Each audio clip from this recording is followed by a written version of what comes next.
The late afternoon sun filtered through the holes in the rusted tin roof, casting narrow rays onto the dry, cracked ground where a frail body lay silently among the ruins. Max, a Belgian Malinois war dog who once stood proud on the battlefield, was now only a shadow of his former self. Rusted chains dug deep into his neck, caked with dust and dried blood, the remnants of countless merciless days in captivity. His once glossy dark golden coat, which used to shimmer under the Middle Eastern sun, now clung to him in dirty clumps, shedding in patches that revealed parched, scarred, and wounded skin. Gone was the scent of hot sand. Gone was the wind that once howled across the desert. Gone was the familiar voice that used to call his name through the deafening sounds of gunfire and smoke. What remained was a dead, suffocating silence, occasionally broken by the buzzing of flies near his clouded eyes. Every breath Max took was a labored effort, his chest heaving as if the heroic heart inside him was slowly being eroded by time and by forgetting. But there was one thing that hunger, pain, and betrayal could never take from Max: his memory. The memory of his handler, Lauren Carter. He still saw her in half-lucid dreams, in her dusty uniform, face damp with sweat, but eyes always steady and full of resolve. Lauren was his entire world, the voice in the night, the calming touch amidst chaos, the one who once held him close when both barely survived an ambush. Together, they had been unstoppable. And then she vanished, without a word, without a trace. Since that day, Max had lain here, counting the days through the scurry of rats and the whisper of wind slipping through the gaps in the roof, until today. A sound broke through the silence he had grown numb to. Footsteps. Slow. Heavy. But real. Not the cold steps of indifferent workers, not the hurried shuffle of passers-by. These steps, Max had heard them 100 times before. Through darkness, through explosions, through pain. His heart reacted before his body could. His head was too weak to lift, but his ears twitched, his eyes opened, still dull, but for the first time in months, a flicker of light returned, like an ember in a bed of cold ashes. The footsteps stopped right outside the rusted door. Max held his breath. A faint tremble passed through his body. He knew, he felt, who was on the other side. His heart raced, not from fear, but from something long forgotten. Hope. The door creaked open slowly, its hinges screaming in protest. But Max didn't flinch. The last light of day flooded in, hitting his weary eyes, and then, through the blinding brightness, a figure emerged. Not clear, not sharp, but Max knew. Every cell in his broken body recognized her. Lauren. A cry, silent but raw, rose from within him, not made of sound but of heartbeat, of gaze, of instinct. The instinct of a warrior who had never forgotten the comrade who once stood by his side in life and death. In that moment, Max's gaze was no longer that of a dying creature. It was the gaze of a hero, betrayed, forgotten, wounded, but never stripped of his faith in love, in memory, and in the one who had once called his name in the heart of fire. And when Max's eyes met the familiar figure in the doorframe, glowing in the dusk, his body, once paralyzed by pain and hunger, began to tremble, as if every nerve had awakened in that instant. Memories buried deep under layers of time and exhaustion surged back like a crashing wave, washing away fatigue and sorrow. Max was no longer in that damp, dark corner. In his mind, he was back in Afghanistan, among golden dunes burning under the sun, the roar of engines, the crackle of radios, and urgent orders echoing in the air. He remembered the first day at camp like it was yesterday, a young recruit, ears perked, eyes bright, heart eager. Hours of grueling training under a brutal sun didn't slow him down. He wasn't made for cages. He was made to serve, to protect. And then she came. Lauren Carter, a young soldier with sorrow in her eyes but a steadiness in her stance. Unlike the others who barked commands, she knelt beside him, gently patted his back, and called his name with a soft voice that still carried the weight of authority. From that moment, Max stopped feeling lost. He chose her. And from then on, they were a unit, bonded not by words, but by understanding. The front lines etched memories deep into his flesh. Max remembered sniffing out buried mines just seconds before convoys passed, chasing down bombers through sand-choked alleys, enduring nights so still and eerie that only Lauren's breath kept him grounded. Once, in a sudden ambush, Lauren was badly injured, collapsing amidst the chaos. Without hesitation, Max charged through gunfire, grabbed her vest strap in his jaws, and dragged her to cover, even as a bullet tore into his side, painting the sand red. They survived, but the scars never truly healed. And always looming behind these memories was Victor Shaw, a high-ranking officer, polished, disciplined, with eyes as cold as steel. Max would never forget that gaze. It wasn't for a living being. It was for a tool, ready to be sacrificed. Every time Shaw appeared, the air grew heavy, not just from his cigarette smoke, but from his heartless orders, treating people and dogs like pieces on a war map. After one mission where Max was injured but forced to keep working, Lauren stood in the briefing room, trembling with fury, and said through clenched teeth, "He's not a machine. He's my teammate." Shaw simply scoffed, exhaling smoke through his teeth. "It's a tool. If you die, nobody cares. If it dies in your place, I've saved someone more useful." After that, Lauren was sent back to base due to her injury, and Max, without warning, was transferred out, torn from his only companion. He panicked, screaming in his transport crate as if begging for answers. None came. The days that followed were a long, dark journey, from one facility to another. No one cared who he was, what he had done, or how he had survived. At every stop, he was met only with unfamiliar faces, mechanical orders, and endless nights haunted by dreams of a voice that never replied. That's why, when those footsteps returned to his world, when that familiar scent broke through the numbness, when his fading eyes saw the silhouette of the person who once meant everything, something inside Max stirred. It wasn't just a flashback. It was his one soul, the sacred memory of a dog who didn't just obey, but knew how to love, to sacrifice, and to stand as a true comrade. Max was never a tool. He was a warrior. And now, after all these forgotten years, the warrior had found his teammate again, and in his tired, fading eyes, for the first time in so long, life returned. Not loud, not sudden, but deep and enduring.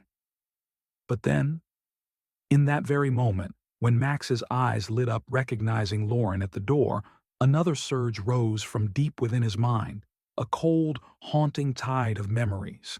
Days that dragged on endlessly, where time wasn't measured in hours but in hunger pangs, in wounds that refused to heal, in each crashing wave of hope that was crushed and left him emptier than before. These were not days of battle. There were no bombs, no commands, no Lauren. Only darkness, chains, growls, and a silence colder than desert stone at midnight. After Lauren was pulled from the unit due to injury, Max was torn from her side without warning. There was no final glance, no farewell, no promise exchanged. He was loaded into a transport truck, locked in a steel cage alongside 3 other dogs, all former warriors, all survivors of places too brutal for most to imagine. Yet during that long journey, no one spoke to Max. No one looked him in the eye. When the truck finally stopped at a remote training facility on the outskirts of nowhere, all that remained were heavy gates, harsh commands, and the iron scent of blood mixed with cheap disinfectant.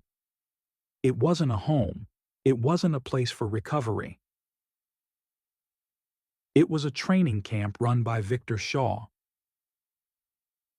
The same officer, now stripped of his title, chasing profit over honor, had built a network under the polished label of working dog retraining.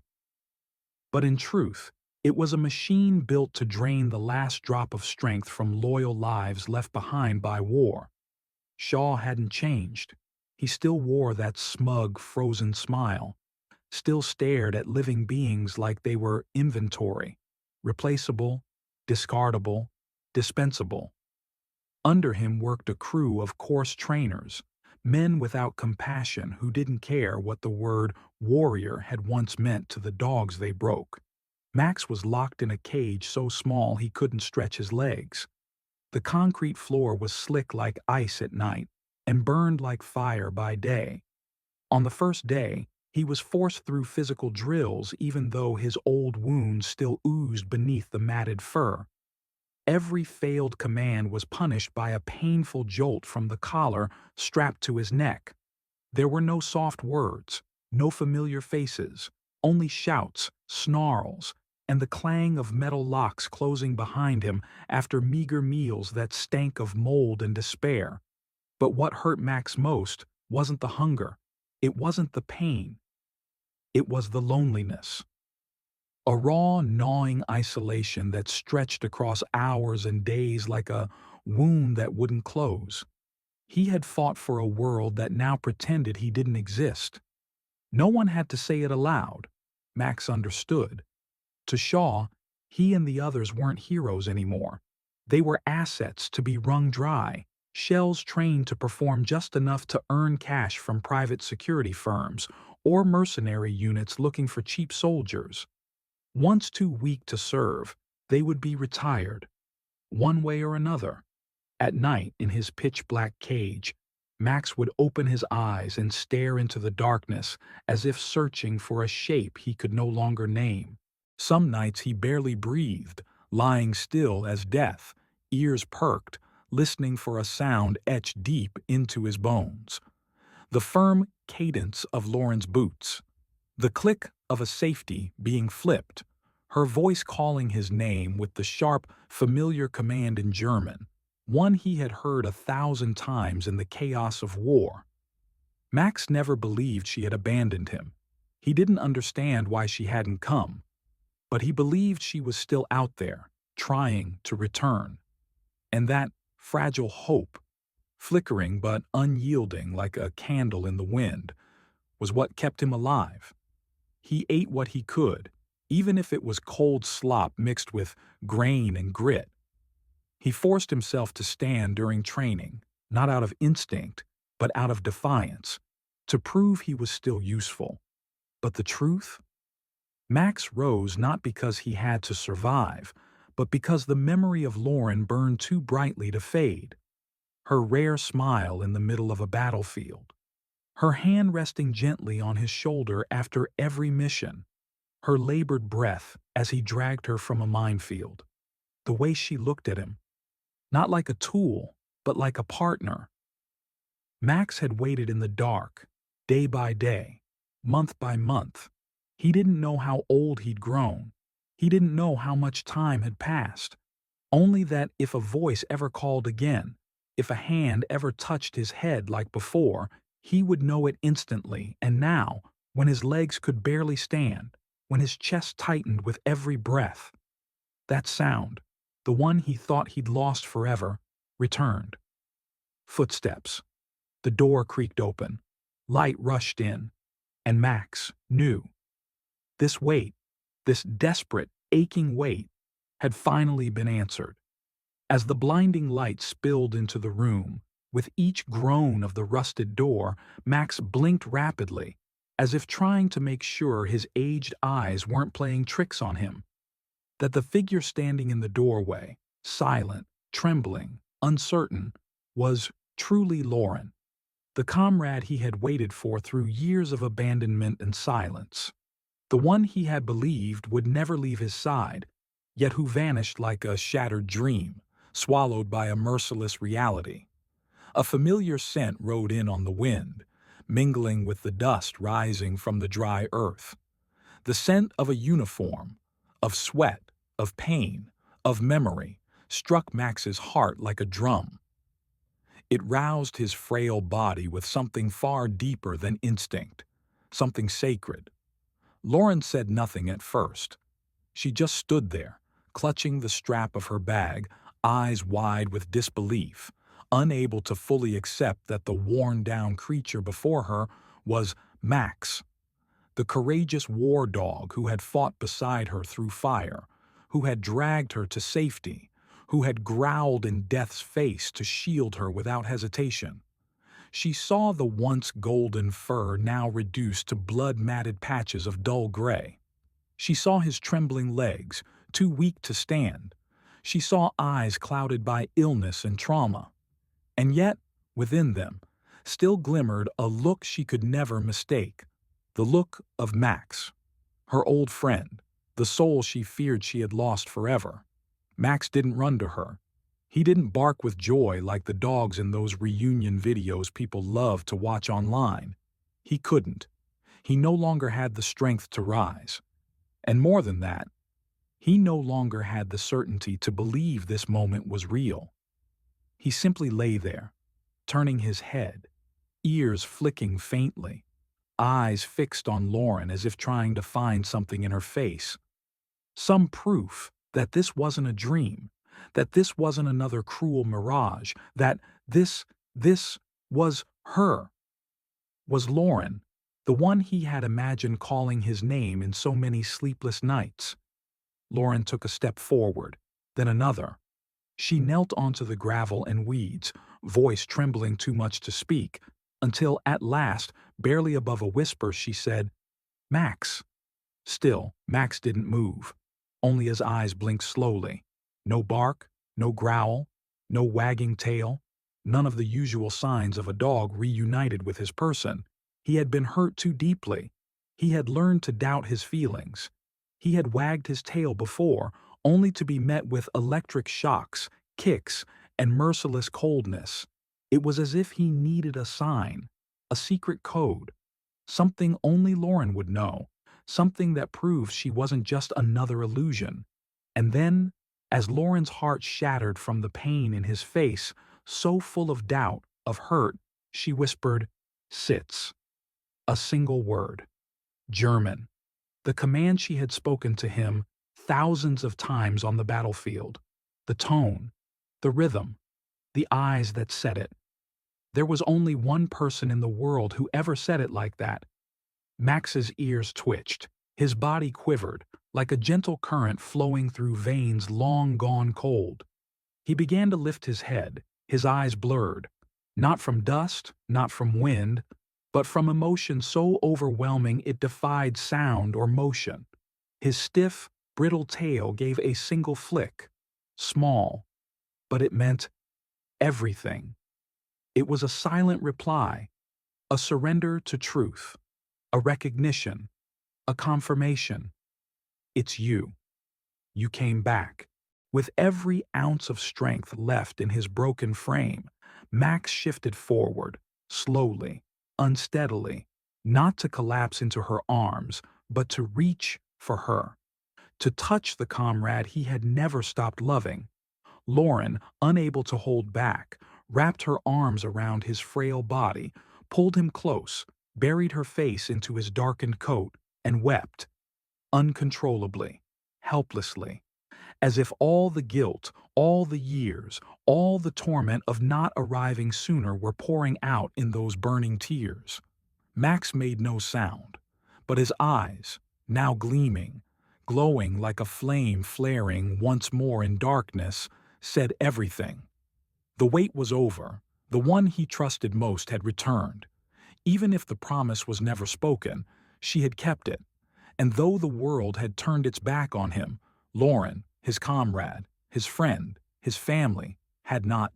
In her arms, Max was no longer a discarded shell. He was a warrior returned, a hero found again, a soul saved by one word, one voice, one look that never forgot him. Sits. Held in her arms, surrounded by late tears and shallow breaths, Max didn't know when he drifted off. He only remembered that the last thing he saw before his eyes closed was Lauren's gaze, whole, remorseful, unwavering. When Max opened them again, he was lying on a cold metal table. Harsh white light poured down from the ceiling, and the sharp scent of antiseptic filled his nose, unlocking a flood of memories. But this time, there were no angry voices, no tightening collars, no cold hands pinning him down without kindness. Only a gentle voice, strange, female, laced with worry, and soft hands that touched him like he was something fragile, something sacred. That was Dr. Olivia Bennett, a seasoned veterinarian with calm, knowing eyes, eyes that had witnessed too much suffering. She didn't ask questions. She simply glanced at Lauren and nodded, as if she already understood. The dog before her didn't just need healing of the body, but of the soul, a living testament to what war and humanity so often forget. As she gently parted the blood-matted, dirt-crusted fur, her brows furrowed. Max's body was a map of pain, layered in old and new wounds. A deep scar across his left side, torn by shrapnel. Open sores on his elbows from standing too long on concrete. Bite-like marks on his neck. Not from another dog, but from the jagged grip of steel training collars used in abusive camps. Max didn't flinch, didn't growl, just lay still, eyes open watching Lauren nearby as if to say he understood. He knew this wasn't harmful anymore. He knew the pain now was for healing. No matter how deep the needle went, no matter how the scalpel scraped at old wounds, this was not punishment. It was redemption. Each time Olivia pressed on an inflamed patch, Max only twitched slightly. No sound, just a slow, deep breath followed by stillness. The kind of stillness a veteran learns, the kind chosen not out of defeat, but out of quiet courage and pride. Lauren stayed at his side the entire time, hands gripping the edge of the table so tightly her knuckles turned white. Her face was frozen, eyes wide with the unbearable weight of what Max had endured while she had been gone. She didn't say a word, but Olivia knew. Everyone in the room knew that silence can be heavier than any apology. Lauren had thought she had fought enough, suffered enough. But as she looked at Max, still breathing, trusting her, she realized the pain she carried was only a fraction of what he had borne alone. After more than an hour of examination, Olivia quietly jotted down notes in Max's file. Her voice was low and hoarse when she spoke. He's severely malnourished. There were widespread infections across the skin and muscle tissue. Some old fractures in his hip and back leg were never treated properly. And here she pointed to symmetrical patterned welts around Max's hind legs. These aren't random injuries. The spacing is too exact. He was likely restrained in some kind of forced training rig, or worse, used for demo drills. Lauren nearly collapsed at those words. Max remained still, eyes closed, ears laid back, as if bracing himself against the return of memories he tried to bury. But what struck Olivia more than the injuries was the silence. It wasn't exhaustion, it was familiarity. The way Max lay there without complaint wasn't passive, it was learned. Pain had become part of his daily rhythm like wind in the desert or the heartbeat in a soldier's chest. And yet, within that stillness, she saw something miraculous. A flicker, buried deep but burning. A fire that refused to go out. In Max's eyes lived a stubborn faith that this pain meant something, that reuniting with Lauren wasn't just a miracle, it was the beginning of something greater than suffering. And just as Olivia gently spread the final layer of antibiotic over the deepest sore on Max's side, he slowly turned his head towards Lauren. The movement was deliberate, measured, not a cry for help, not a complaint, but a message delivered in the quiet, steady gaze of a survivor. I'm still here. I waited for you. And I never gave up. And in that gaze, one with no blame, no resentment, only the quiet presence of a soul that had walked through hell and still chose to believe in humanity, Lauren understood. She couldn't keep Max's story in silence. His pain needed to be seen, to be understood, not just for him, but for every four-legged warrior still suffering quietly in the dark. That night, under the dim light of an old kitchen lamp, as Max lay curled in a clean blanket for the first time in years, his breathing finally steadying, Lauren opened her phone. Her hands trembled as she selected the photo she had taken outside the clinic. Max, frail and hollow, lying on a faded blanket, his eyes fixed on her as if trying to say something beyond words. The photo didn't need a dramatic caption. Lauren wrote only one simple, heart-wrenching line. He once fought for this country, and this is how he was treated. She posted it to her account, not expecting much. Maybe a few shares from veteran friends, a few quiet comments of sympathy. But within hours, the post spread like wildfire in a summer drought. It sparked a storm of rage, sorrow, and a collective cry for justice. People didn't just feel sorry, they were furious. They demanded answers. Who had abandoned Max? Who was responsible for every scar on his body? How could a dog once honored for bravery be discarded like a broken tool? Veterans, retired officers, and even civilians who'd never served began sharing Max's story with hashtags full of anger and truth. Justice for Max, your forgotten hero. Your war dog deserves better. Animal rights groups got involved. Journalists started writing. And soon local news teams were knocking on Lauren's door, asking to interview her, to meet Max not as a discarded animal, but as a symbol of everything broken in how we treat those who've given us everything. When the first camera rolled, the host whispered they'd only shoot for a few minutes. But as the lights hit Max, the entire crew fell silent. Even in his frailty, with clouded eyes and a body still healing, the way he lay there, calm, steady, staring directly into the lens as if he knew he was speaking for thousands like him, froze everyone in their tracks. He didn't bark, didn't move. He didn't need to. That quiet but unshakable gaze told a story no words could ever hold.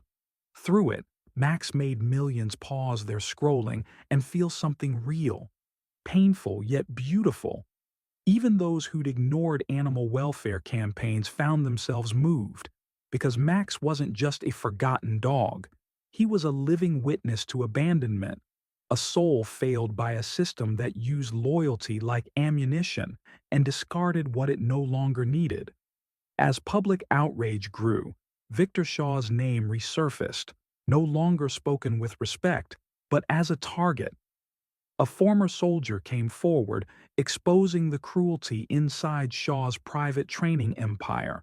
Photos, voice recordings, and testimonies unmasked the darkness behind his polished reconditioning programs. Max became undeniable proof. Lauren didn't feel proud of the spotlight, just relieved. Finally, Max's eyes, the same ones that had waited for her in hopeless silence for years, had been seen and understood. That night, as she turned off her phone and tucked the blanket around Max's frail frame, he kept his eyes on her, calm and deep as the sea. They said, "Thank you," not for rescuing him, but for telling the story he thought would die with him in the dark. In that moment, Lauren understood. Max was never just a dog. He was a storyteller, a torchbearer, a living memory of what humanity had tried but should never forget. As his story spread beyond clinic walls and phone screens to touch millions, Lauren realized healing doesn't always begin with adults. Sometimes it comes from simpler, purer places. A smile, a gaze untouched by war, knowing only love. One late summer afternoon, as cicadas sang, the wooden gate creaked open. 10-year-old Emma Patterson appeared, her golden hair tied with a red ribbon, arms clutching a comic book, eyes shimmering with sunlight. She approached without fear or hesitation, seeing Max resting quietly on a living room cushion, still thin and weak but clean now, wrapped in peaceful warmth. Unlike most children, she didn't rush over. Instead, she sat a respectful distance away and began telling stories in her clear voice about the treehouse she built with her dad, her book-loving calico cat Miso, and her dream to become a vet for those who feel pain but can't speak. Max watched her quietly, his head tilting just slightly as if truly listening.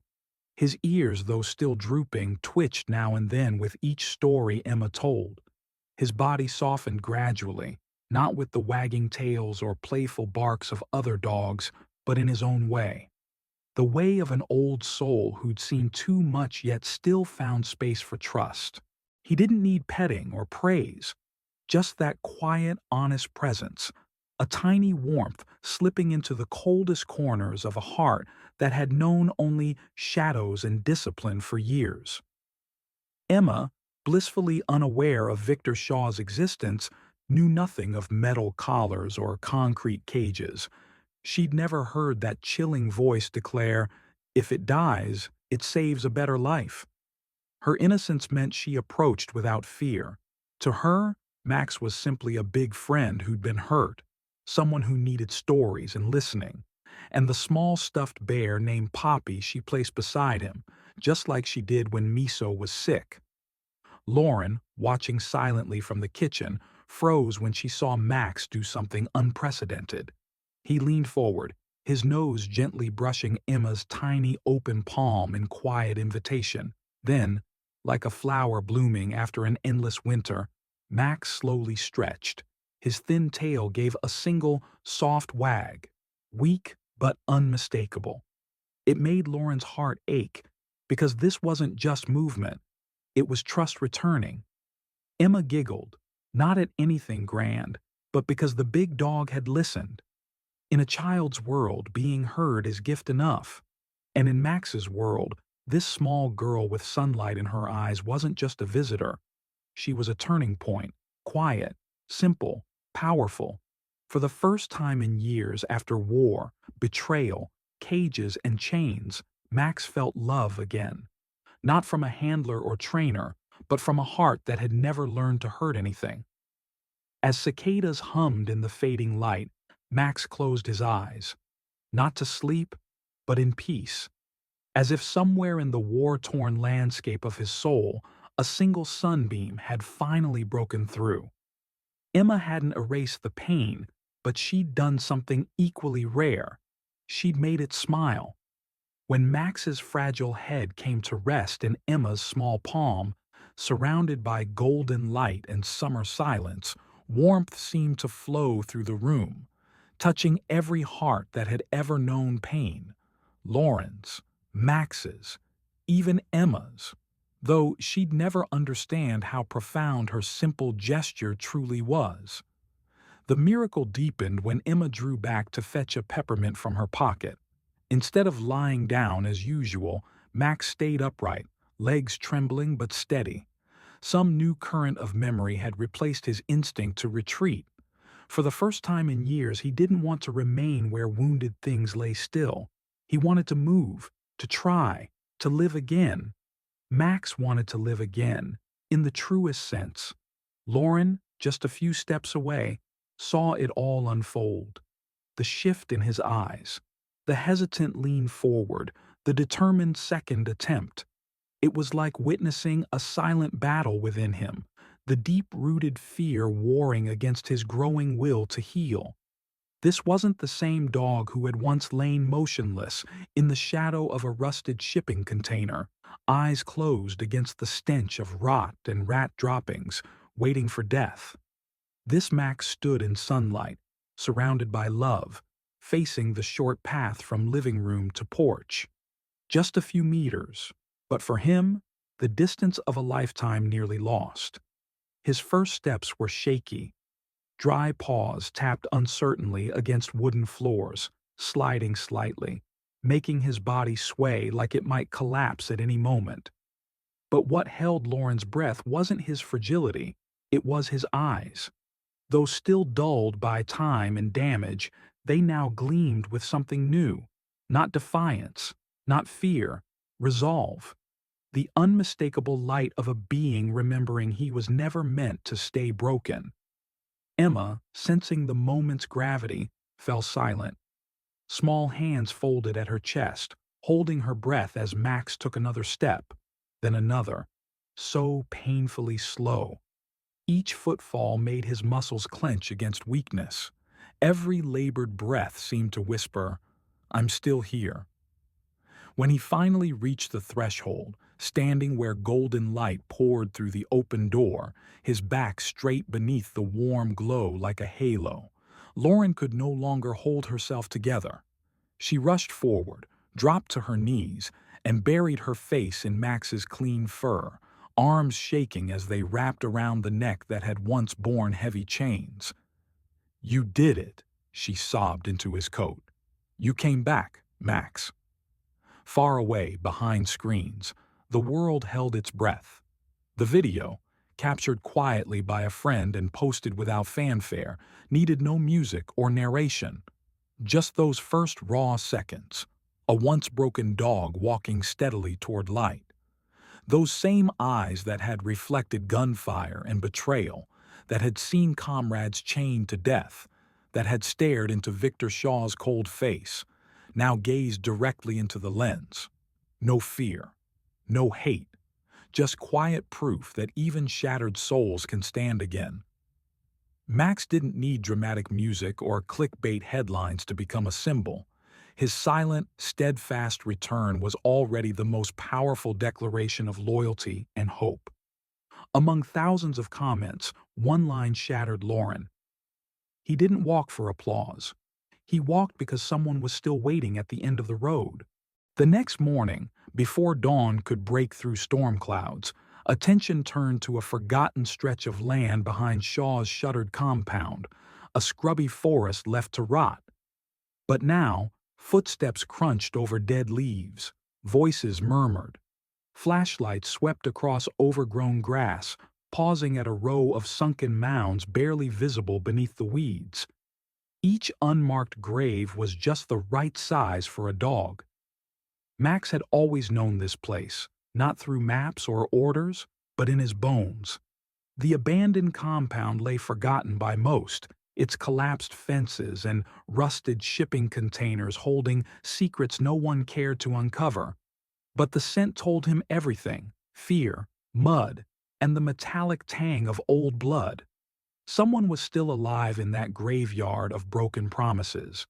He moved through the mire with purpose, each step sinking into rain-softened earth. No hesitation, no fear. The storm had torn open part of an old storage building, revealing a nightmare scene.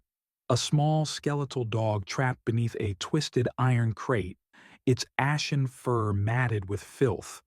It might have been left behind as defective, or born into this captivity. Max didn't care about its history. All that mattered was the whimper, the way its ribs shuddered with each panicked breath. Lauren held back, watching as Max approached with a gentleness that belied his strength. The smaller dog flinched at first, eyes wild with terror, until it locked onto Max's gaze. Something passed between them, wordless and profound, a recognition. "You've been hurt too." Max didn't wait for permission. He nudged debris aside, wedged his shoulder under the crate's weight, and pushed. Pain lanced through his old shrapnel wound, the one he'd earned dragging Lauren to safety years ago. But he didn't stop. His muscles trembled, his breath came ragged, but his focus never wavered. 15 minutes of straining, shifting, and silent determination. And then, finally, the pup wriggled free. Max stepped in front immediately, shielding it as they picked their way back through the wreckage. When they emerged at last, mud-streaked and exhausted, Lauren and Emma stood frozen in the doorway. Lauren fell to her knees, towel in hand, wiping grime from Max's face with shaking fingers. She didn't speak. She didn't need to.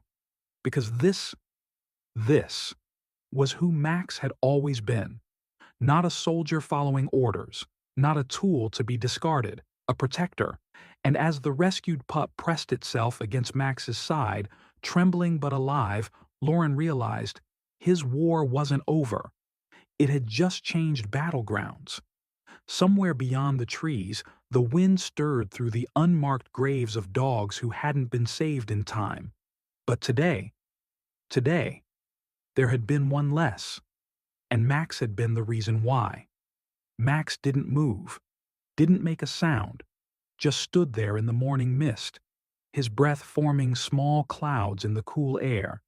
His eyes, steady, patient, never left Charlie's face. The veteran's hands, usually clenched tight around that old lighter, slowly uncurled. His shoulders, always tense as if bracing for impact, dropped just a fraction. A breath he hadn't realized he was holding escaped through parted lips. Across the fence, Max tilted his head, just slightly, the way he used to when listening for commands in the middle of gunfire, not the sharp military kind, but Lauren's voice cutting through chaos. That same quiet attention now focused on Charlie. A car backfired down the street. Charlie flinched, his body automatically curling inward. But Max didn't react to the noise. His gaze never wavered. When Charlie's eyes darted to the sound, then back, Max was still there, waiting, present. Not a therapy dog with training, not a pet seeking affection, just another soldier who understood. The screen door creaked as Charlie took one step onto the porch, then another. His movements were stiff, like his joints remembered every explosion they'd ever absorbed. Max watched him come, ears twitching but otherwise motionless. At the fence line, Charlie stopped. His fingers hovered over the peeling wood, not quite touching.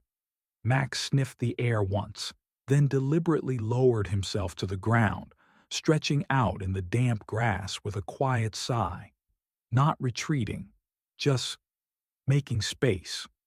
For the first time in years, Charlie Redford sat down on his front steps in broad daylight, not because anyone told him to, not as part of some treatment plan, but because a dog with scars deeper than his own had shown him how. Neither moved for a long time. The mail truck passed. A neighbor called to her kids. Life went on around them while they sat in that fragile, wordless peace. Two broken warriors remembering what it meant to simply be, without armor, without orders. When the church bells rang noon, Max finally stood, shaking grass from his coat. He gave Charlie one last look, that same steady gaze, before turning toward home. Not rushing, not anxious, just walking. Charlie didn't call after him, didn't try to stop him. But when Max glanced back at the corner, the veteran was still there, still sitting. And though his hands still trembled, they weren't clutching anything anymore. Just resting, open, on his knees, ready, and a newspaper. Max waited outside as always, sitting patiently by the bike rack where Lauren could see him through the store's large windows. The autumn sun warmed his back as he watched people come and go, his calm presence drawing smiles from passers-by who now recognized the famous war dog. Then the screaming started. A car screeched to a halt across the street. A woman's panicked voice cut through the peaceful afternoon. "My baby! Someone help! She's not breathing!" Max was moving before Lauren even registered the commotion. His body, still bearing the marks of old injuries, moved with sudden purpose as he crossed the street without hesitation. The crowd that had begun gathering around the distressed mother instinctively parted for him. Inside the car, a toddler lay limp in her car seat, face turning blue. The mother fumbled with the buckle, her hands shaking too violently to release it. Max nudged past her, his nose working urgently as he assessed the situation.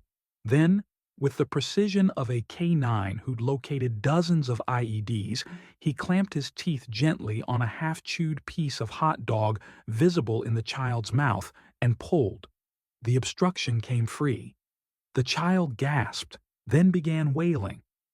The mother collapsed to her knees, clutching her daughter and sobbing. Max stepped back, dropping the piece of food on the ground, his job done. Lauren arrived breathless at his side just as the first responders pulled up. Paramedics checked the child while the mother kept repeating through tears, the dog, saved her." But Max was already walking away, returning to his spot by the bike rack as if nothing had happened. Because to him, it wasn't extraordinary. It was simply what he did, what he'd always done. Protect, serve, save. That evening, as Charlie sat with them on Lauren's porch, the veteran's rough hand rested on Max's head for the first time without trembling. "Still on duty, huh, soldier?" he murmured. Max leaned into the touch, his tail giving one slow, contented wag. Lauren watched them, the golden light of sunset painting the scene in warm hues. She realized then that Max's greatest gift wasn't his training or his bravery. It was his uncanny ability to find exactly where he was needed most, whether in bomb-strewn deserts, abandoned kennels, on a quiet porch, or a busy street corner. And as the autumn leaves rustled overhead, Max sighed deeply and closed his eyes, perfectly at peace. Because for a warrior like him, retirement didn't mean the mission was over. It just meant the battlefield had changed. That night, as Max lay curled on his bed, Lauren sat beside him, running her fingers through his fur. The house was quiet except for the hum of the refrigerator and the occasional creak of floorboards settling. Emma had fallen asleep hours ago, her arms still wrapped around the stuffed bear she'd insisted Max needed for protection. Lauren studied the rise and fall of Max's breathing, the way his ears twitched occasionally, even in sleep. She thought about the boy in the store, how young he'd looked when the police led him away, how his voice had cracked when he mentioned that place. She thought about Victor Shaw's empire of cruelty, how its tendrils still reached into lives long after its collapse. Max sighed in his sleep, his paws twitching as if chasing something in his dreams.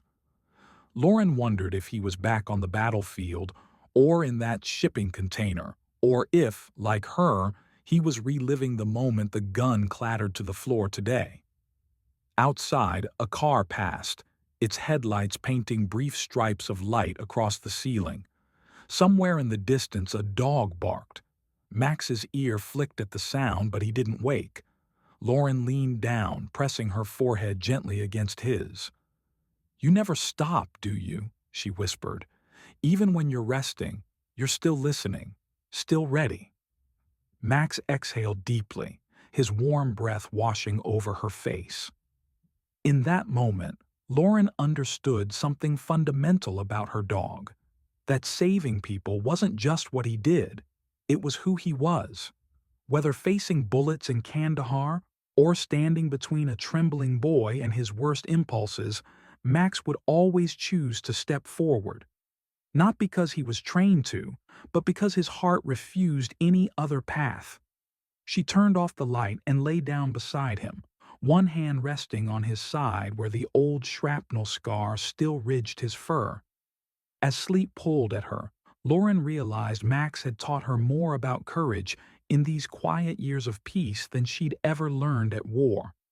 And when the nightmares came later that night, as they sometimes did for them both, it was Max who woke first, nuzzling her cheek until her breathing steadied, standing guard over her dreams. just as he'd guarded that little girl in the store. Two broken souls keeping watch over each other in the dark. Not because they had to, because they'd chosen to. When the security footage aired, Max surging forward like a living arrow, taking down the armed robber with one precise, controlled bite, the entire country seemed to pause. Not because it looked like an action movie, but because of the calm in Max's eyes. Even in the face of danger, he held a stillness that couldn't be faked. A stillness born only from the brutal years of a warrior who had truly fought for others. Media outlets flooded in, local news, national stations, military magazines, animal welfare groups. All wanted to know about this dog named Max, not just because of his heroic act, but because the story behind his lean frame held a quiet tragedy. The fate of dogs who had served their country, only to be forgotten when the battle ended. Max didn't care for the flashing cameras, the microphones shoved close, or the crowds gathering with lenses raised. He had stood on far worse battlefields, soaked in blood, under skies split by explosions. He had faced danger not for fame, but because it was the right thing to do. And now, sitting with Lauren on the back porch as autumn leaves scattered around them, Max watched the world with the calm gaze of someone who had walked through hell and still chose to believe in something good. Reporters waited, hoping to catch something touching. A tail wag, a tilt of the head, a gentle lean into his human shoulder. What they got was greater. A deep, steady gaze that seemed to look straight into the part of humanity so many had forgotten still existed. One respected paper called him the warrior without armor. A major network named him the silent national hero. Articles, podcasts, and features poured in, placing Max alongside the bravest of heroes, not as a loyal pet, but as a living symbol of loyalty, quiet strength, and a love for humans that asked for nothing in return. His story sparked questions. Hard ones. People began to look again at the system that had abandoned dogs like him. The name Victor Shaw resurfaced, now spoken with open outrage. A former employee from Shaw's illegal operation came forward, admitting he had seen Max among the dogs forced into brutal reprogramming, a place where wounds didn't come from war, but from the hands of those who once wore the uniform. Yet in the middle of the storm, Max remained unchanged. He wasn't proud. He wasn't nervous. He simply continued his life. Mornings sitting with Lauren, watching the mist roll in. Afternoons walking through town with Emma and Dusty. Nights resting quietly at Charlie's feet. Charlie still sometimes woke to echoes of gunfire in his dreams, but with Max beside him, those dreams had begun to soften. Nothing about Max's routine changed, because to him, national hero was never a goal. It was just an unexpected byproduct of a heart that had never stopped choosing others. And then, one early morning, Max sat silently beside Lauren, staring at the newspaper in her hands. The one with his photo mid-leap, moments before saving the girl. His eyes were calm as always, but in them, there was a faint shimmer. Not pride, not emotion, a deep, quiet peace. The kind that comes from understanding what it means to be given a second chance at life, and using that life to offer hope to those who thought theirs was already lost. Max stood motionless in the warehouse's dim light, his body rigid with memory. The cold concrete floor, the rusted bars, the stale air thick with suffering. It was all too familiar. He didn't need to bark or whine. The tension in his muscles, the way his nostrils flared at each cage, said everything. Lauren's hand trembled as she reached for him. "Max," she whispered, her voice breaking. His ears twitched toward her, but his gaze never left the other dogs, his comrades in silent suffering. Some lifted their heads weakly at the commotion, Others didn't move at all, their spirits crushed beyond reaction. Sheriff Miller's voice crackled over the radio as backup arrived. "We need medics. Now." His usual gruff tone wavered.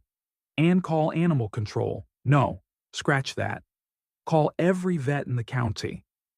Charlie moved like a soldier again, his PTSD-induced tremors gone in the face of this fresh atrocity. He knelt beside a cage where a German shepherd barely breathed, its ribs protruding like a xylophone of neglect. "Jesus Christ," he choked out, fingers hovering over the lock. "They're all military dogs. Look at their tags." Max approached the Malinois who'd recognized him earlier.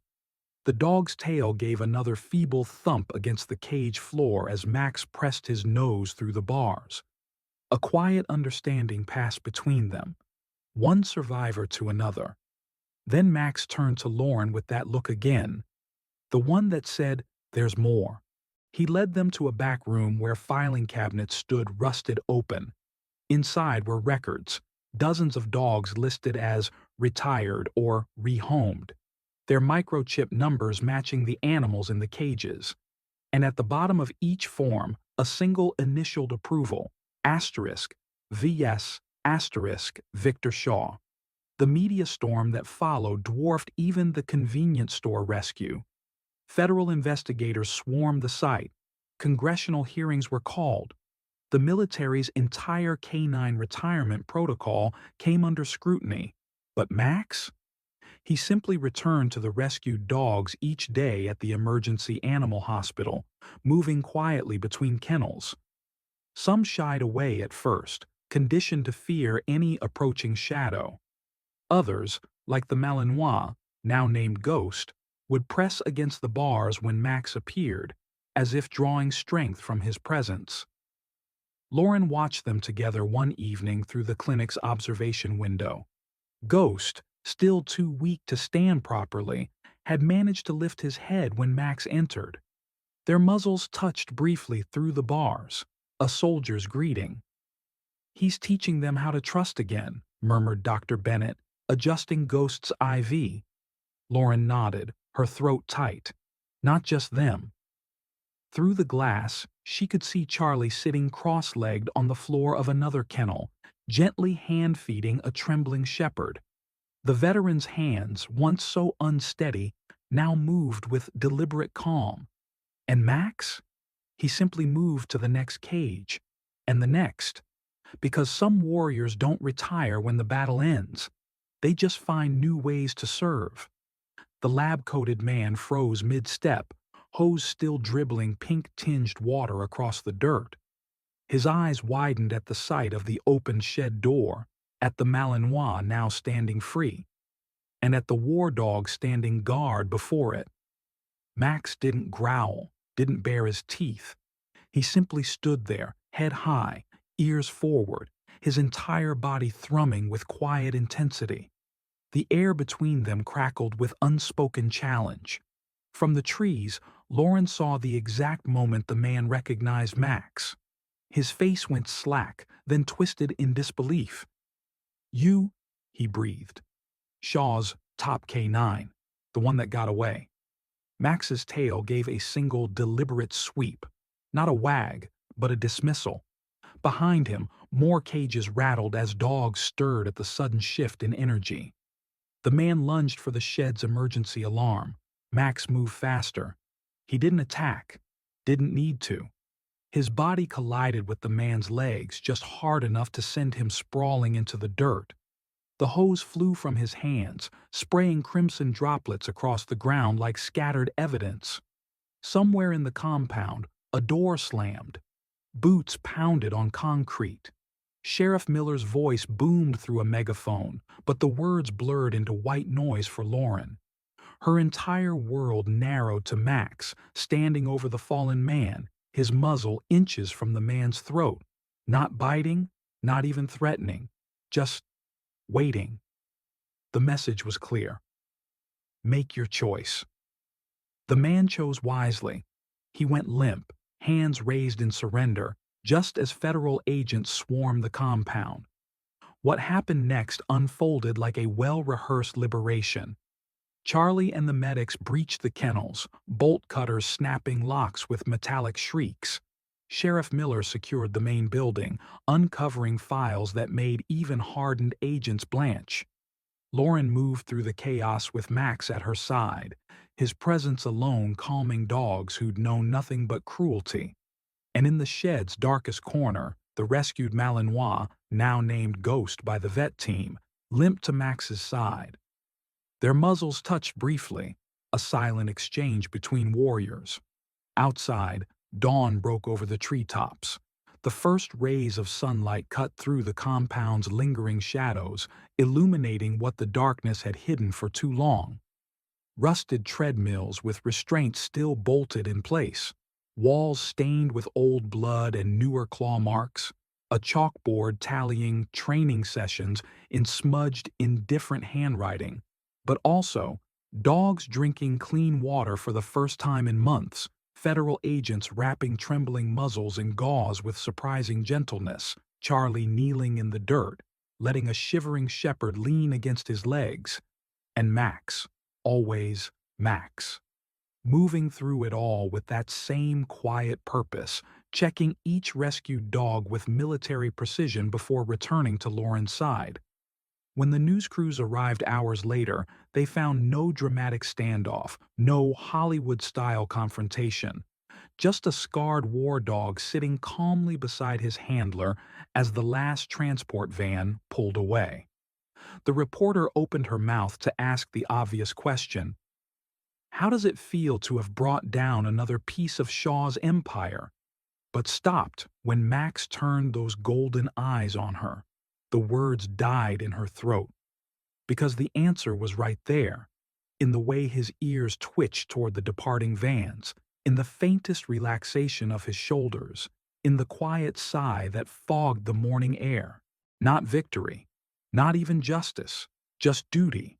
And as Lauren's hand settled between his ears, Max leaned into the touch, not as a hero taking his due, but as a soldier finally, able to stand down. For now.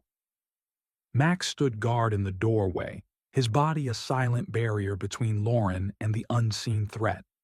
His ears twitched at every rustle of leaves, every creak of the old house settling. The moon cast long shadows across the floor, but Max's eyes, sharp and unblinking, cut through the darkness like twin beacons. Lauren lay in bed, the anonymous threat gnawing at her nerves. She could feel Max's presence even without looking, the steady rhythm of his breathing, the occasional shift of his weight on the wooden floor. He hadn't slept properly in days. Neither had she. Then, a sound. Faint, deliberate, the scrape of a boot against gravel outside. Max was on his feet in an instant, a low growl rumbling in his chest.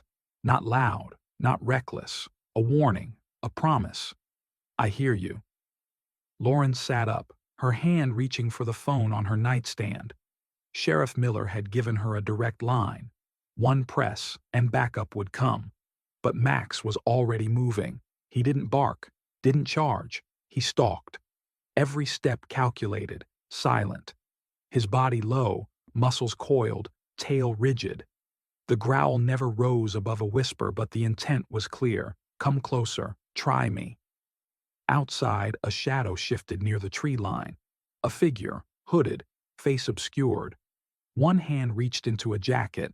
Max exploded through the dog door like a bolt of fur and fury. The intruder barely had time to react before 90 pounds of muscle and teeth slammed into him. Not to maul, not to kill, to disable. A snarl, a yelp of pain. The glint of something metallic clattering to the ground. By the time Lauren threw open the front door, flashlight in one hand, phone in the other, it was over. Max stood over the would-be attacker, his jaws clamped around the man's wrist, pinning him to the dirt. The gun lay just out of reach, kicked aside by a precise swipe of Max's paw. The man whimpered, his free hand raised in surrender. Sheriff Miller's sirens wailed in the distance. Lauren didn't say a word. She didn't need to. Max's eyes, locked onto the intruder, said everything. You picked the wrong house. The aftermath. The man turned out to be a low-level enforcer sent by Shaw's remaining allies, a warning shot that had backfired spectacularly. Under interrogation, he cracked immediately, revealing names, locations, and the extent of the network still lurking in the shadows. But for Max, the victory wasn't in the arrest. It was in the quiet that followed. The way Lauren finally slept through the night. The way Charlie stopped checking over his shoulder every 5 minutes. The way the rescued dogs, now recovering in foster homes, greeted him with wagging tails instead of cowering fear. And when the first snow of winter dusted the town in white, Max sat on the porch, watching the flakes swirl in the pre-dawn light. His breath fogged the air, his ears twitching at the distant bark of a dog. His dog, Ghost, now living happily with a retired Marine. Lauren joined him, a steaming mug in her hands. She didn't speak, just rested a hand on his shoulders, feeling the old scars beneath his fur. Max leaned into her touch, his tail thumping once against the wood. No fanfare, no medals, just a job well done. And the peace of knowing that, for now, the darkness had been kept at bay. Somewhere in the distance, a new day was dawning. Max closed his eyes, and finally, rested. The wind carried the scent of pine and damp earth through the open window as Max lay with his chin resting on his paws. His ears twitched at the distant rumble of an engine, not the familiar purr of Sheriff Miller's truck, but something slower, hesitant. Lauren felt the shift in him before she heard the car door slam. Max was on his feet in an instant, body rigid, staring down the driveway with that unblinking focus that meant one thing: stranger. The man who stepped out of the beat-up sedan wore a military-issue jacket 2 sizes too big. His hands shook as he shoved them in his pockets. His eyes, hollow, haunted, darted from the house to the trees and back again. Max didn't growl, didn't bark, just stepped forward, placing himself between Lauren and the newcomer. "Easy, soldier," Lauren murmured, resting a hand on Max's shoulders. She could feel the tension coiled beneath his fur. The man stopped at the edge of the porch, his voice rough with disuse. "Ma'am, I heard about what you did. What he did." His gaze dropped to Max. "They said you train dogs now, for guys like me." A beat of silence. Somewhere in the house, Emma's laughter trickled through an open window. Dusty barked at a squirrel. Max exhaled sharply through his nose, nostrils flaring as he took in the man's scent, gunpowder and sweat, and something sour beneath it all: fear. Lauren studied the stranger's face, the way his fingers tapped an uneven rhythm against his thigh. She'd seen it before. Charlie had moved like that when he first arrived. Max took a single step forward, then another. The man held perfectly still as the war dog circled him, sniffing at his boots, his hands, the hem of his jacket. Finally, Max sat, looked up at Lauren. "This one's ours." 3 weeks later. The kennels behind Lauren's house were full now, not with prisoners, but students. Rescued dogs with their own scars and stories, each paired with a veteran who understood the weight they carried. Max moved among them like a seasoned sergeant, nudging a nervous German shepherd to stop pacing, bumping his shoulder against a jumpy Labrador to steady it. At the far end of the yard, the new guy, Private Daniels, they'd learned, knelt beside a terrier mix missing one ear. His hands, once shaky, now moved with deliberate calm as he fastened a training leash. Max watched them for a long moment before turning toward the woods. His ears pricked at some sound only he could hear. Lauren followed his gaze to the tree line, where shadows stretched long in the afternoon sun. Somewhere out there, she knew, were more dogs, more broken men and women, more battles waiting to be fought. Max's tail gave one slow, decisive wag. The aftermath of a movement. The signing of the K-9 Service Member Protection and Restoration Act was only the beginning. In the months that followed, Max became more than a symbol. He became a force of change. At military bases across the country, retired K-9s were granted honorable discharge ceremonies for the first time in history, their service medals pinned to ceremonial collars as handlers stood at attention, tears streaming down weathered faces. Veterinary clinics specializing in war dog rehabilitation sprang up, funded by donations from citizens who'd never served but now understood the debt owed to these silent soldiers. In government offices, a new oversight committee was formed, with Lauren and Charlie appointed as civilian advisors. Their first act? Reviewing every case of retired military dogs from the past decade, tracking down those still alive in shelters or private collections, ensuring they received the care they'd earned. Shaw's remaining associates were hunted down through financial paper trails, their shell companies dismantled one by one. At home, Max's days were quieter now, but no less purposeful. Mornings spent training the newest rescue dogs, many of them veterans like him, skittish around loud noises but eager to learn. Afternoons lying in the sun with Dusty and Ghost, their playful barks a far cry from the whimpers that once echoed through cages. Evenings found him pressed against Lauren's legs as she worked late, drafting letters to lawmakers or counseling families hoping to adopt retired K-9s. His presence steady, as it had always been. But the world wasn't done testing him. One rainy October night, a call came from Sheriff Miller. They'd found another facility, smaller, hidden deeper in the mountains. The tip had come from a former Shaw employee seeking leniency. Lauren hesitated. They'd won. The law was passed. Max had given enough. But when she turned to him, he was already at the door, leash in his mouth, eyes bright with that old fire. "You really think I'd stop now?" The last battle. The mountain facility wasn't like the others. No cages, no chains, just rows of pristine kennels with soft bedding and fresh water. The dogs looked healthy, well-fed.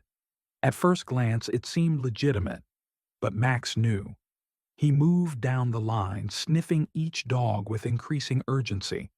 Their tails wagged, but their eyes were empty. No spark, no recognition, just dull obedience. Lauren's blood ran cold when she found the lab reports. Subject 14. Behavioral recalibration via neural inhibitors. Successful suppression of aggressive instincts. Obedience at 98% efficiency. They weren't breaking dogs here. They were rewriting them. Max froze beside a Malinois with eerily familiar markings, a descendant of his old unit's breeding program. The dog sat perfectly still, awaiting commands that never came. When Max whined, nuzzling the other dog's neck, there was no response. No flicker of the warrior that should have been there. For the first time in his life, Max bared his teeth and growled. Not at the dogs, at the men in white coats now scrambling for the exits. Sheriff Miller's hand went to his radio. "We need federal forensics, now." Lauren dropped to her knees beside Max, her hands shaking as she gripped his fur. "We'll fix this," she promised, though her voice broke. "We'll—" A wet nose pressed against her cheek. Max wasn't looking at the broken dogs. He was looking at her. That same steady gaze. That same unshakable faith. We save who we can. And as the first federal agent stormed the facility, Max turned and led the way back outside, not in defeat, but with renewed purpose. Because the fight wasn't over. It would never be over, not as long as one dog still waited in the dark. Epilogue, 5 years later. The Max Redmond Rehabilitation Center stands where Shaw's main compound once operated. Its halls echo with barks and laughter now, not screams. Sunlight pours through skylights onto play yards where dogs, both military and civilian, learn to trust again.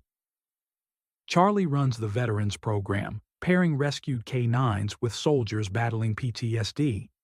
Emma, now a teenager, volunteers after school, reading to shy dogs in the library corner. And Max? He still patrols the perimeter every morning, still naps in Lauren's office most afternoons, still stiffens when he catches the scent of antiseptic or hears the clang of metal. But at dusk, when the last training session ends, he does something new. He climbs the hill behind the center, the one with the best view of the sunset, and watches. The road below winds toward towns where adopted dogs sleep on couches now, toward bases where new canine teams train under ethical handlers, toward a future he helped build. His tail wags just once when Lauren joins him. No words needed, just a warrior and his human, standing together in the light. Max had been left behind. She brushed back the fur on his shoulder to reveal a long, faded scar, and the entire plaza fell silent.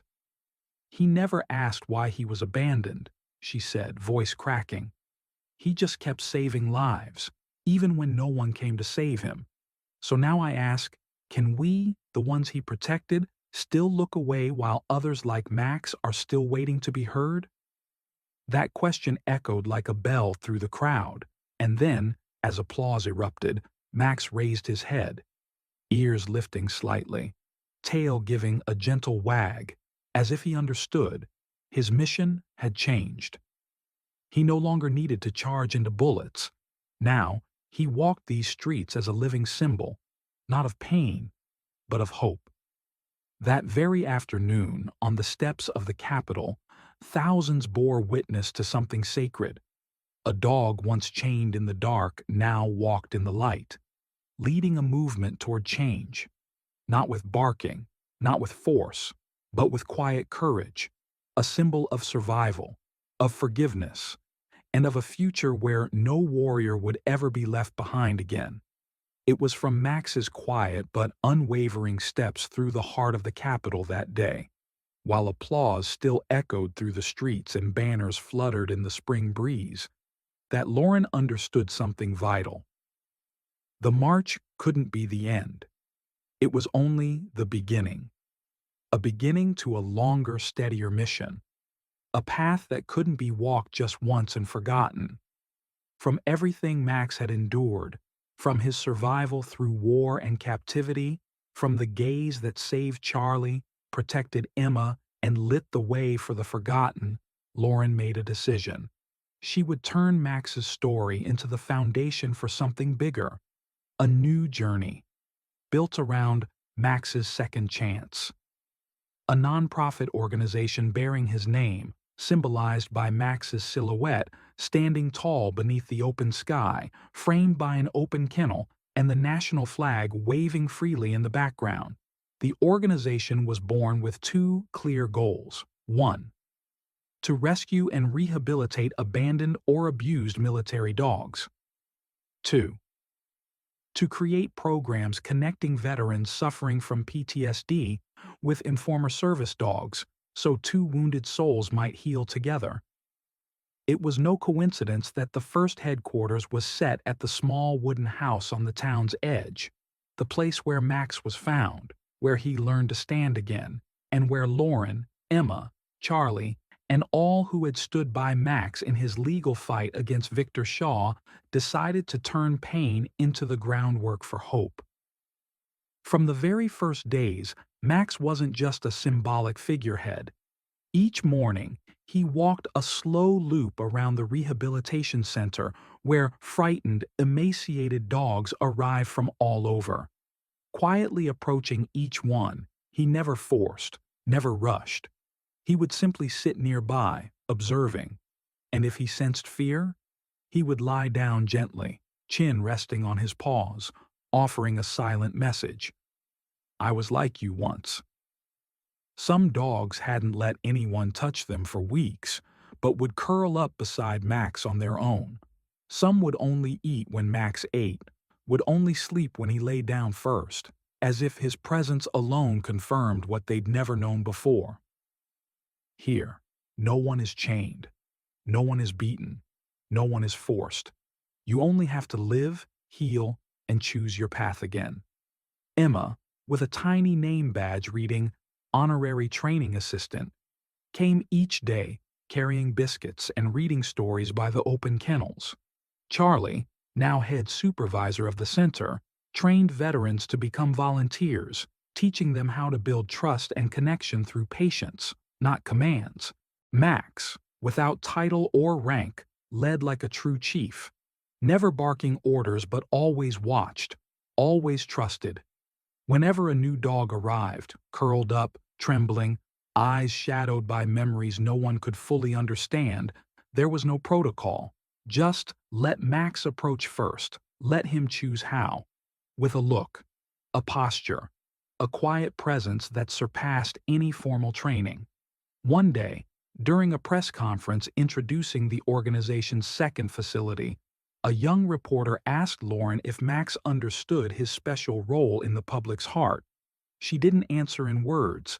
Instead, she turned to look at Max, who, at that moment, was lying beside a newly rescued puppy from an illegal kennel, and replied with her eyes, "He doesn't need to know he's a symbol.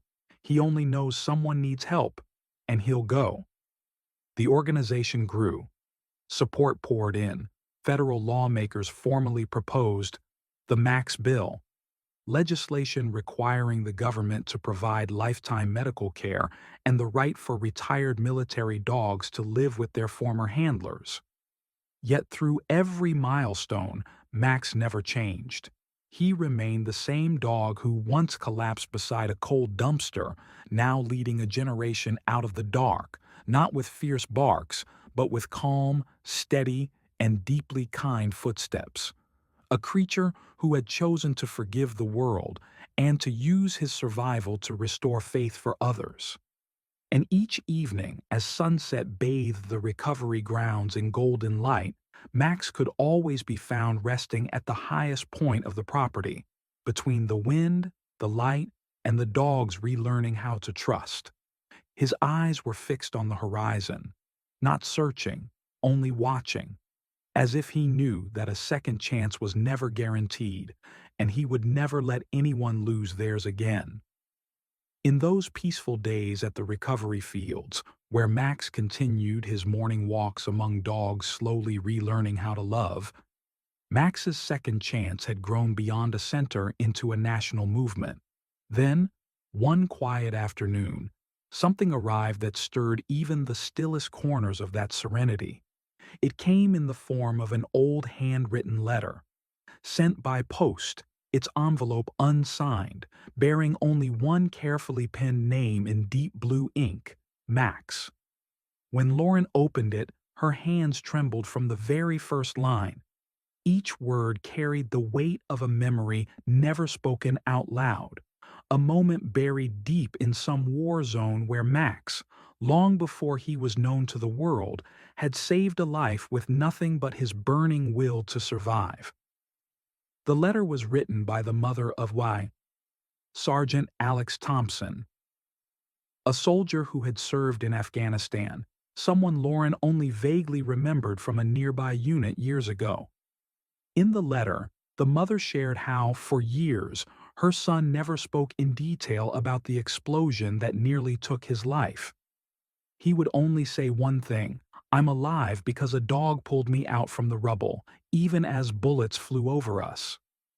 She'd always assumed it was just a metaphor, a symbolic memory from trauma, until she saw the Victor Shaw trial on the news and recognized Max sitting calmly in the courtroom, a silent witness, and she knew. It was him. That gaze, that posture, that presence.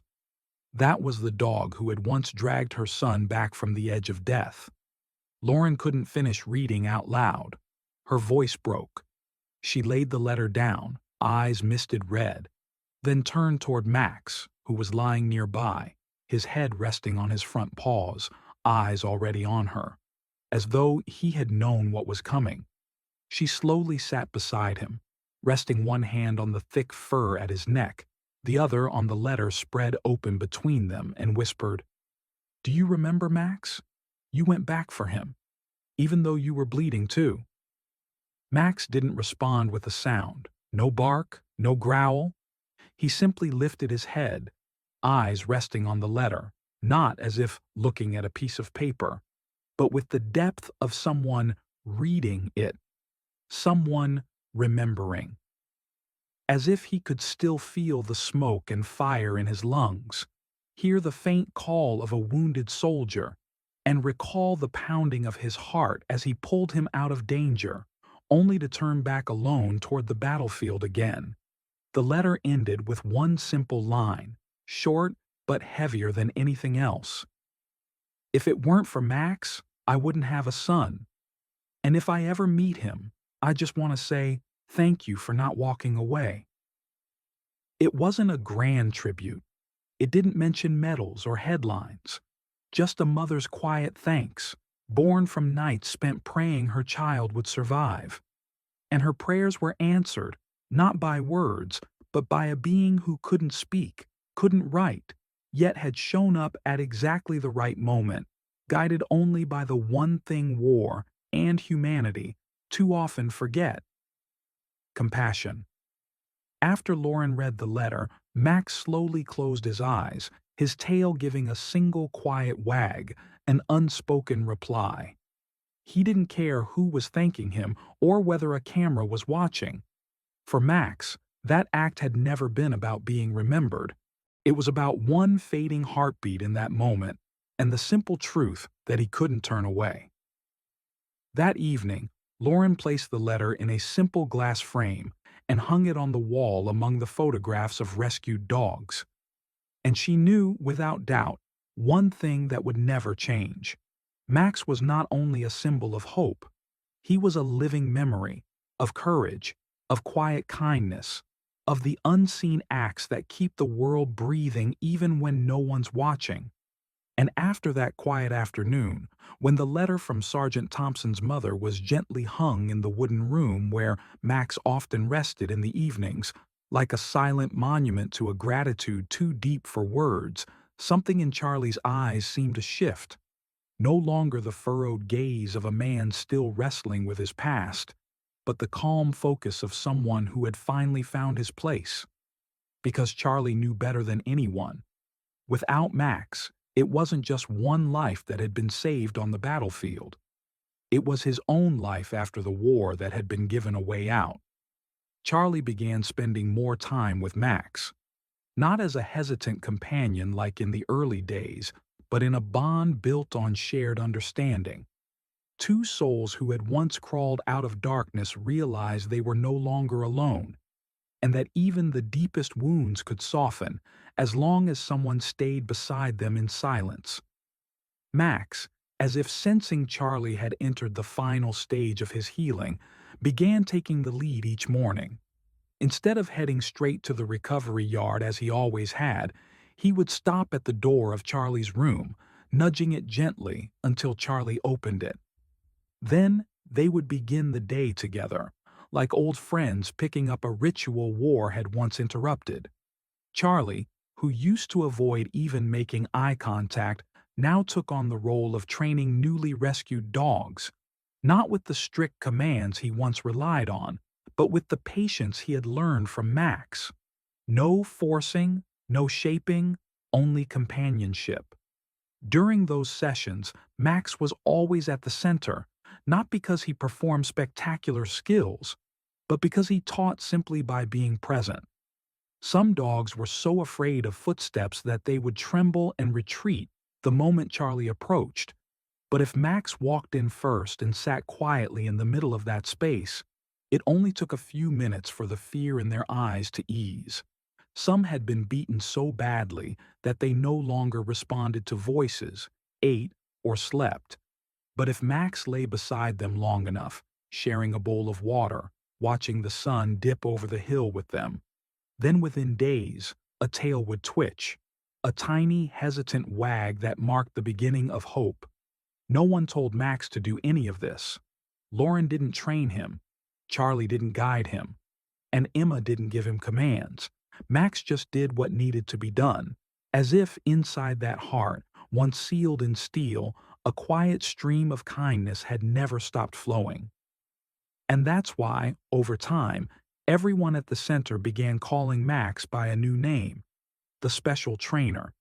Not because he knew signs or tricks or routines, but because he knew how to sit beside a hurting soul long enough for the pain to start melting.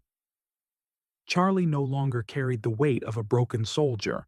He moved like a quiet teacher now, always walking just behind Max during sessions, watching how he approached each dog differently, then adjusting himself based on what Max had done. One evening, he sat quietly on the steps, watching Max sleep in the middle of the yard, surrounded by 3 newly rescued dogs.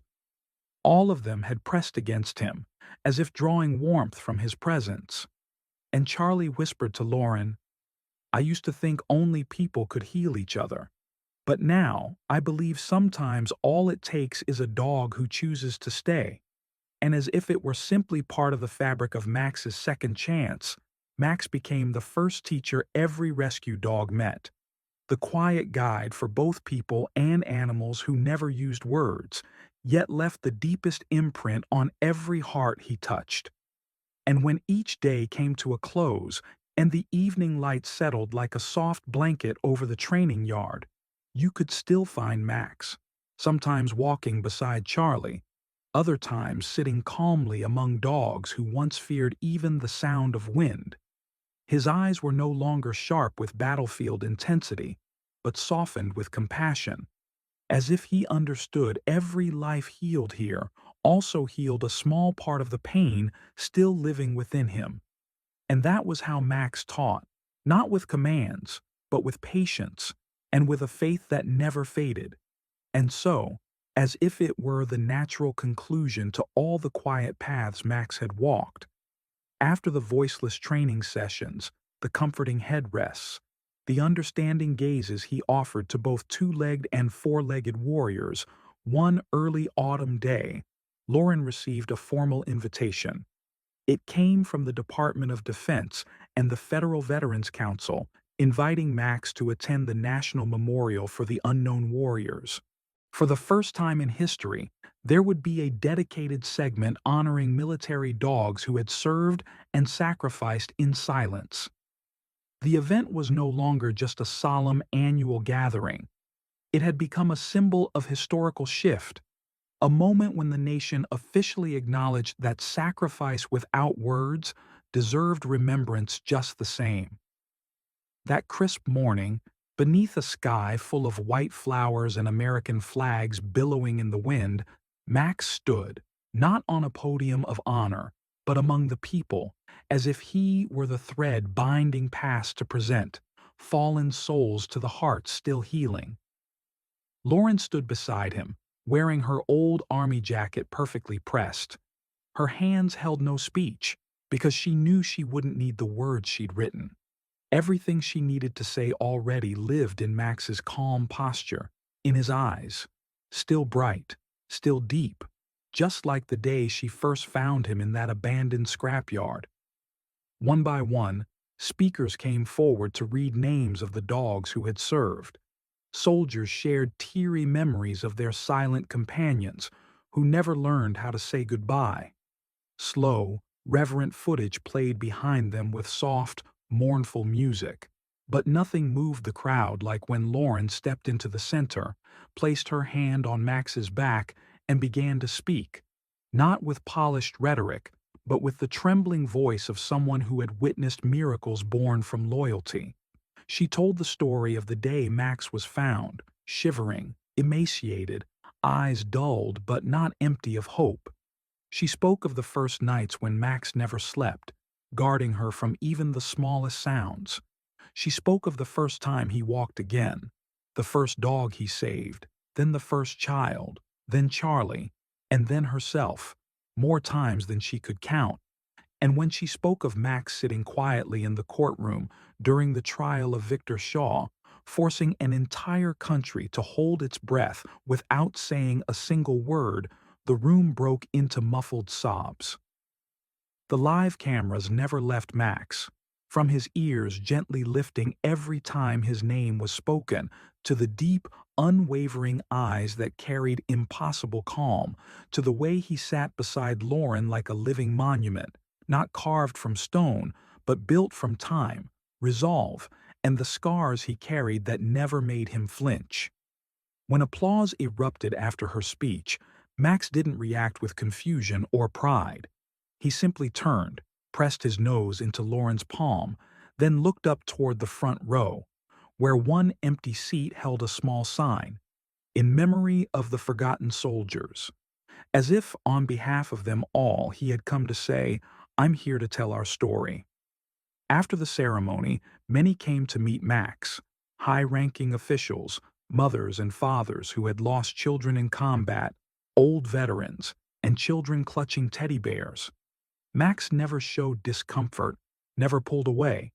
He received every hand, every gentle hug, with the calm of someone who understood today wasn't about honoring him alone, but all the warriors who had once been left behind. And as the sun began to set, casting golden light across the plaza where the American flag flew high against a soft violet sky, Max remained still, standing like a sentinel of the evening, like a flame that never goes out. And everyone there understood. That day was not a memorial to an ending, but the beginning of a promise, that no one would ever be forgotten again.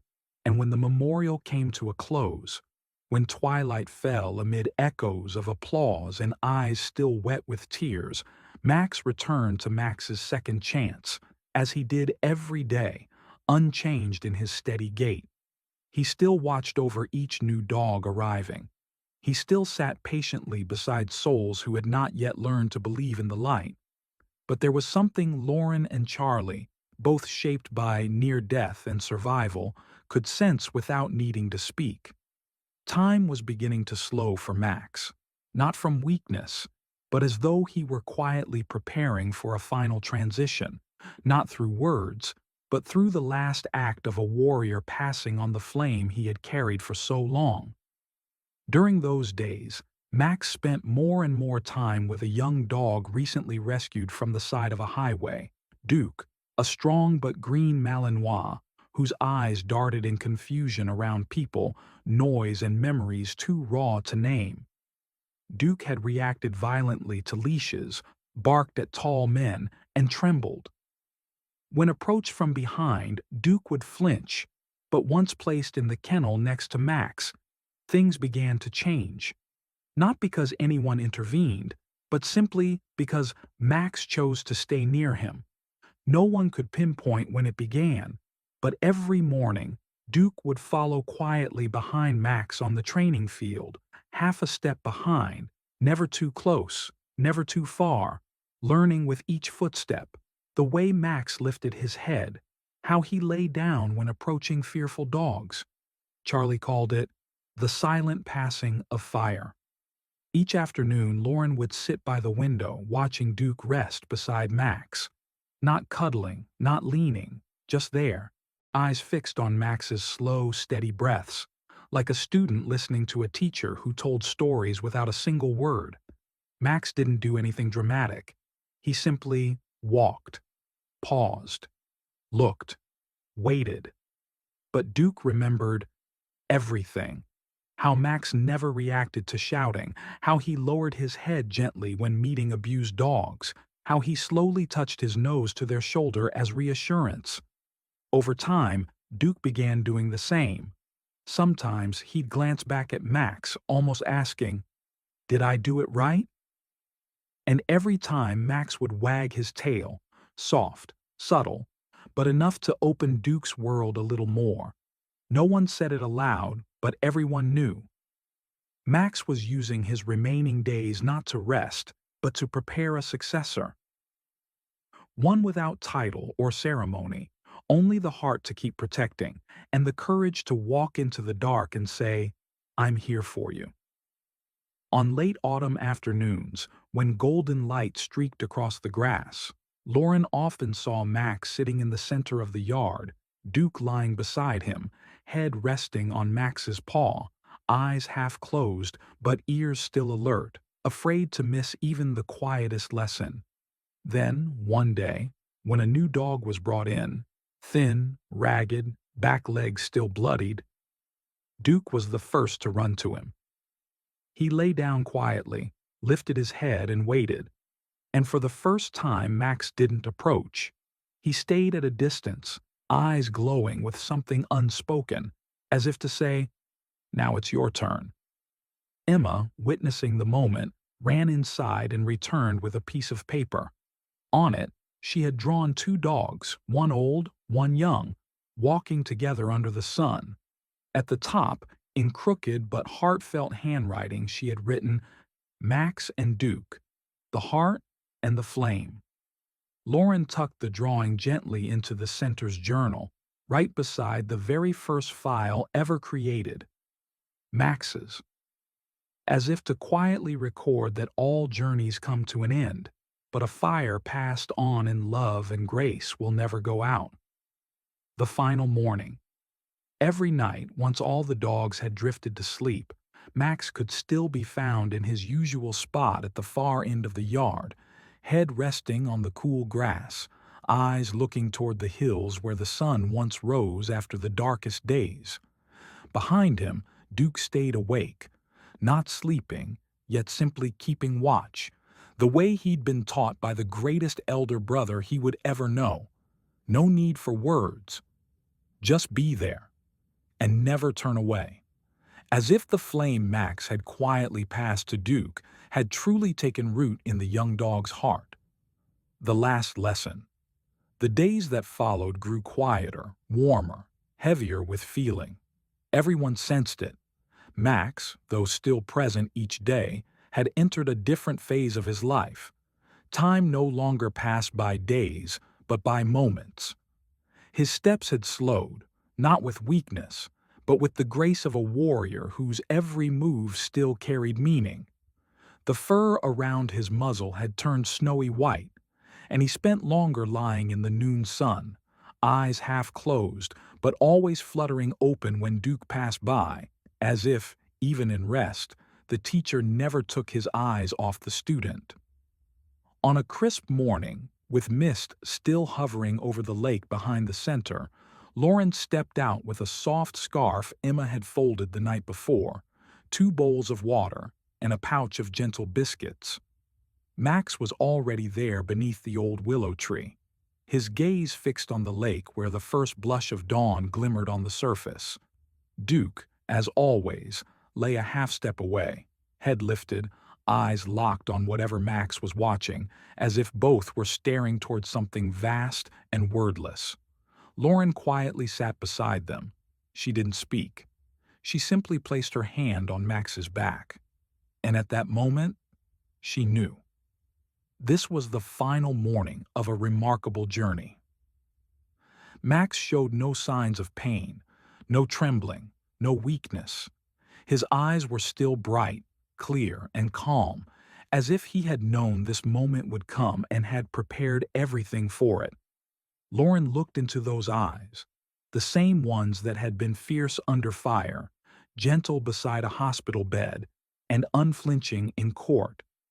And now they glowed with something different. Not resistance, but release. A silent message. Everything good will go on, because the next is ready.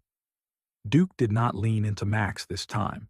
He sat tall, steady, like a soldier receiving his first true command, and in his gaze was something strikingly familiar. The courage that doesn't need permission, the love that asks for nothing. Lauren reached into her bag and pulled out Max's old combat collar, the one from his military days. She'd kept it all these years. Carefully, she removed it from Max's neck, held it in her hands for a moment, then gently leaned over and fastened it around Duke's. It wasn't loud. It wasn't ceremonial. But it was sacred. Duke bowed his head, gave no reaction, only licked her hand once. And Max, from the other side, watched it all with an expression full of love, as if nodding. Now you can protect them. The morning sun caught Max's back, making the silver in his coat shimmer like starlight. He sat glowing, not with fame, but with the pure grace of a soul who had fulfilled every duty and now found peace among those he once shielded. Lauren didn't cry. She simply placed her hand over Max's heart, felt the slow rhythm of his breath, and whispered, "You've done enough, Max. You can rest now."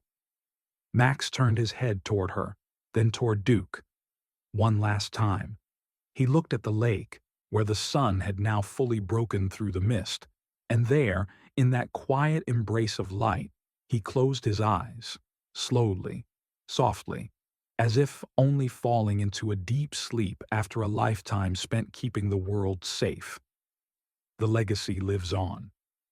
In the gentle light of that final dawn, Max was still himself, never retreating, never turning away, only passing on his love the most nobly and beautifully a warrior can. Through his gaze, through his presence, through the quiet belief that goodness will endure as long as someone dares to love and protect. And in the moment the sun broke across the still lake, light brushing Lauren's shoulder and catching in the silver-white fur of Max, time seemed to pause. The wind stopped, the world stilled, and there, in perfect stillness, heart, memory, and love converged at a single point. The final breath of a hero. Max lay peacefully at Lauren's side, his body no longer moving, but his face serene, as if he had completed one last mission, not to fight, but to love to the very end. And once he had given all of himself, he simply closed his journey with a loving glance and a quiet full stop. Lauren didn't cry, at least not the way people cry in grief, because in her heart, Max wasn't gone.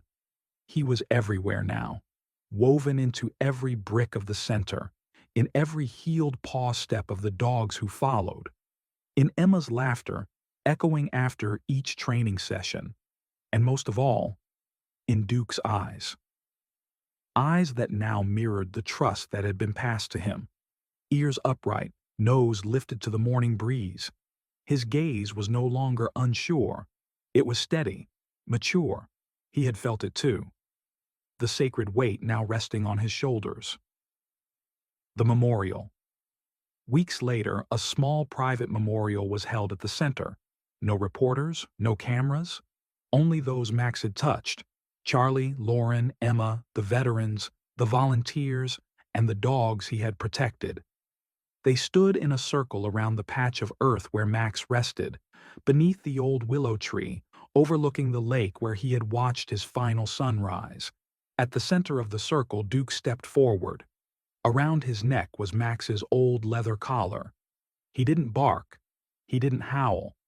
He simply placed a smooth stone on the handmade wooden marker, engraved with the words, "Max, the heart that led us home." And in the thread-thin morning light, no one spoke, because everyone understood. Max's story didn't end here.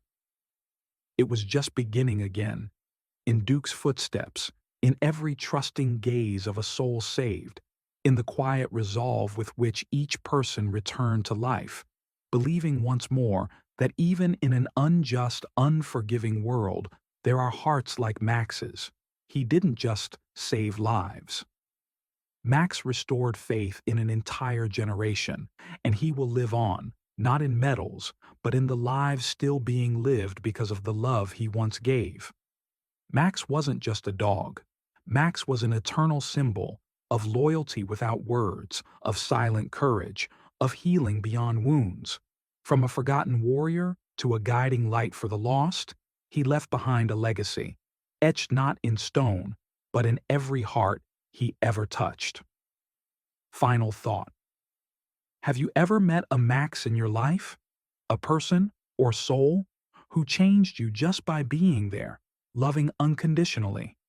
If this story touched you, don't forget to like, share it with someone who needs hope, and subscribe, Muskin, to stay connected to more stories about the silent heroes among us.